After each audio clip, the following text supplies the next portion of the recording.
வணக்கம் மக்களே. இந்த இஷ்யூ வந்து பார்த்தீங்க அப்படின்னா ரொம்பவே பரவலாக பேசிக்கிட்டு இருக்காங்க. ஸோ அதுக்கு வந்து தக்க பதிலடி வந்து கொடுத்துருக்காங்க த்ரிஷா அவர்கள். ஸோ என்ன இஷ்யூங்கிறது நல்லாவே தெரியும். ஸோ தளபதியும் த்ரிஷாவை வச்சு பேசினார். நயினார் நாகேந்திரன் பிஜேபி மாநில தலைவரான அவர் கொடுத்த ஸ்டேட்மெண்ட்டுக்கு வந்து எல்லாருமே எதிர்ப்பு தெரிவித்தாங்க. அதே மாதிரி பார்த்தீங்க அப்படின்னா அவரோட கட்சியிலேருந்தும் பயங்கரமான பலத்த எதிர்ப்புமே தெரிவிக்கப்பட்டது.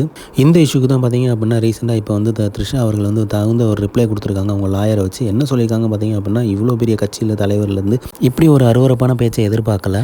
எந்த கட்சியிலுமே நான் இல்லை, அதே மாதிரி எந்த கட்சியிலையும் இணையிறதாவும் ஐடியாவும் இல்லை. ஸோ அரசியலில் நான் வந்து நடுநிலைமையாக தான் இருக்கேன். பொதுவான ஆள் தான் நான்.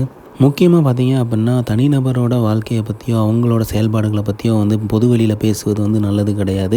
ஸோ அது வந்து மிகப்பெரிய பொறுப்பில் இருக்கிறவருக்கு வந்து தன்மையும் கிடையாது. ஸோ அவங்க வந்து என்ன பொறுப்பில் இருக்காங்களோ அதை வந்து யோசித்து நிதானமாக பேசணும் அப்படிங்கிறதையும் அவங்க வந்து சொல்லியிருக்காங்க. ஸோ அவங்களோட நோட்டீஸ் வந்து இது வந்து கிளியராகவே சொல்லுது.